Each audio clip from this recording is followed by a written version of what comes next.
I was at the Rally for Justice in Sacramento. Here's just a taste of what that was all about.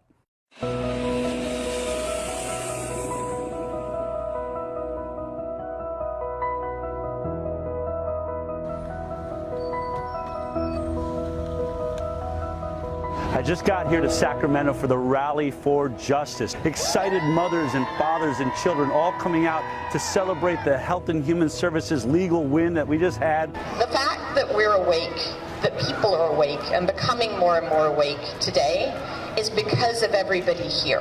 Every time I come to a rally like this, the stories of the vaccine injuries and these poor children that could have had perfectly healthy lives, they're now struggling to find their health. I'm out here today because my daughter was actually vaccine injured. My children had adverse reactions to their vaccines. My middle child, she was vaccinated while under anesthesia without my consent, and she developed Hashimoto's hypothyroidism that she has to live with for the rest of her life, and it's been very challenging.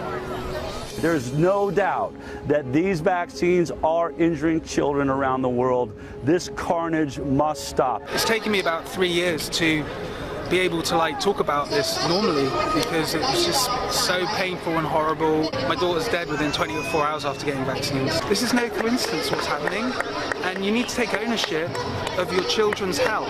Fathers, it's up to you as well. We need more men to step up and get involved.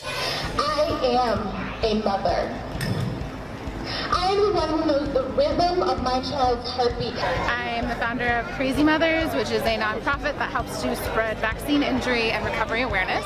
Probably one of the most essential things that we need to do in the health freedom movement is to congregate. I'm just here for all the kids. I'm trying to raise awareness, and whoever listens to me, I'm gonna talk.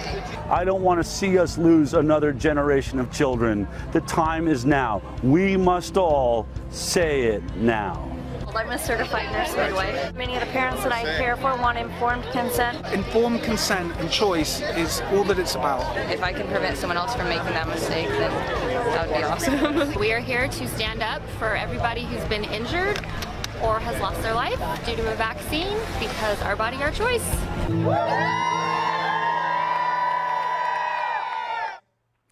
It was an amazing event. I flew up there on Monday to be a part of the Rally for Justice, and there was also a sister rally here in Los Angeles that was a success too.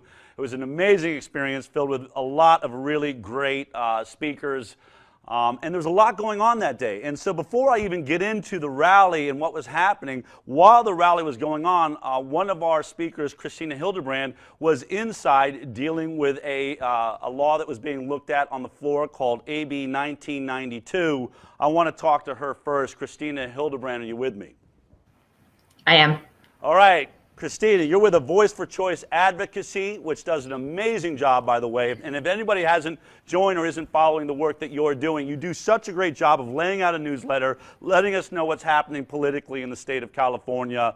It's a lot of work. I don't know how big your team is, but I'm really appreciative of all the work that you have been doing, keeping us abreast of the laws that are taking place and things that are trying to be passed here in California. So good work. Now, tell me, what was AB 1992 to begin with?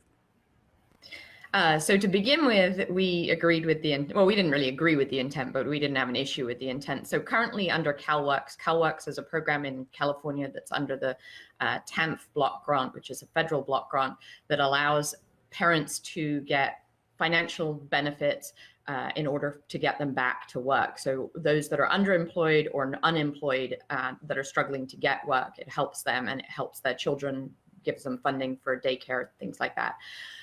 The bill initially, so currently in statute, so in law, the bill has, or that section of the statute allows for a personal belief exemption for vaccines. So part of the law currently requires vaccine records to be handed over to CalWORKs prior to getting the benefits, but allows them to sign a personal belief exemption or actually have any good cause. So if they can't get, these are extremely needy families. So these are families that are concerned with getting food on the table every evening and where they're going to sleep. Many of them are homeless, many of them in shelters, couch surfing, that kind of thing. And so basically, Assemblymember Chu, who's the assembly member who brought this forward, he did not vote on SB 277. He was in the assembly at the time, but he refrained from voting. he brought this forward to extend the period of time to get your vaccine requirements in from 30 days or 45 days to 6 months. So in that effort, we were in agreement. When it went through the Assembly Appropriations Committee, which Lorena Gonzalez is the head of, she I'm going to say she put in that the personal belief exemption get taken out in order for it to comply with SB 277. Well, this is, benefits are not school. It's a completely different story. And so ever since the Appropriations Committee, we have opposed it and have really, so they then went to, now you just have to pay $50. So it's basically you have to pay you get $50 garnished if you want to put forward a personal belief exemption or not follow the vaccine requirement. You basically get garnished $50 instead of $130, which it was initially, but you're still getting your money garnished for not being able to have a personal belief exemption. So that's what they just voted on. They lowered the amount. They got away from removing the personal belief altogether, but now it's been reduced to a $50 fine.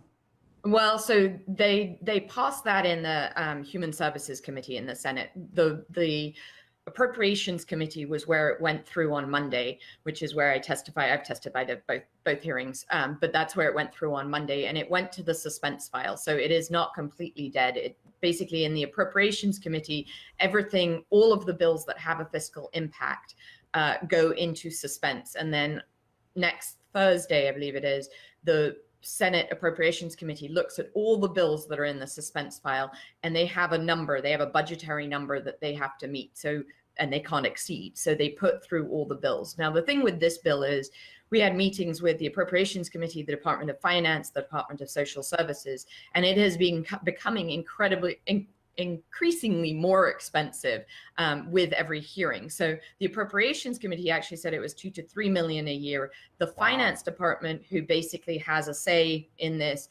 came out with the number. We hadn't heard the number before Monday, before they said it, with $5.9 million this year, $5.9 million just to the following year. Enforce something like this and deal with it. $5.2 million after that, which this only affects 7,000 people. So when we look at most laws, you look at like the ratio, right? The per person ratio. So 7,000 people, $6 million doesn't make sense at all. Right. If it were any other bill, I would say this is dead in suspense. They're not going to pass it. It's one of the most expensive bills that's going through appropriations. They can fund, 10 other bills for that. Because it's vaccinations, nothing's logical in California. So, people are like, we think it's dead. I hope it's dead. But honestly, at this point, I wouldn't be surprised if it makes it through, because in California, nothing is logical when it comes to vaccines. Is there anything we can do at this point? Is there anything that people can do to help nudge this off the cliff it seems to be standing on, or are we just in a holding pattern? Obviously, it's already dive bombed. It's in a place where a purgatory, essentially, of financial fiscal responsibility that nobody wants to put on it. But is there anything we can do at the moment? So our request was either to oppose it or to ask for it to be made a study bill. So we actually don't know how many people have a personal belief exemption right now. So there may be one person, there may be 7,000 people, there may be 20,000 people that claim that personal belief exemption. So they have actually no idea how many people this is going to affect. So they think they're going to affect 7,000 people a year and let them off the hook, or give them this $50 fine instead of the $130 fine. But instead, we actually don't know how many people are going to come into the process because they have a personal belief exemption. So what we really, and the other piece that we found out from the Department of Social Services, is the fact that those 4,000 people a month, 7,000 a year cumulative, they most likely have something else that they're being sanctioned for. So the vaccine issue is not the only issue. So they may, if they comply with vaccination, they most likely have something else that they're not in compliance with, that they're going to have to get in compliance with, which most likely they won't, so they'll be sanctioned anyway. So we really have no idea of the numbers. So we've asked the author, and we've asked the sponsor, and we've asked the Appropriations Committee to actually just change this into a study bill, which would make it much less expensive, and to work out how many people actually fall into all of these pieces. That would be the request, I would say. If anybody wants to, the thing that you need to do is call the Appropriations Committee or email the Appropriations Committee and ask them to change this to a study bill, or to flat out oppose it. The other thing you can do is, there are I think about 500 other bills that will be going into the suspense file, have gone or will be going. If there's something else that you think $5.9 million should be spent on this year, next year, and the year after, like the fire issue, like transportation, like homelessness, I would call and say, you know what? Those are the things we want our budget spent on. This truly is not something that needs to be dealt with at this time, or in fact, ever. All right, wonderful. Christina, thank you for that very thorough explanation of what happened. It's amazing that you were able to stand on a stage up there with me at the rally and then run and wrap your head around what was happening inside the building. But it's that kind of multitasking that you're known for, so keep up the good work. Yes. And thank you for filling us in on you. AB 1992, which hopefully is dead in purgatory. I'll be praying for its final demise. Thank you. All right, take care, Christina.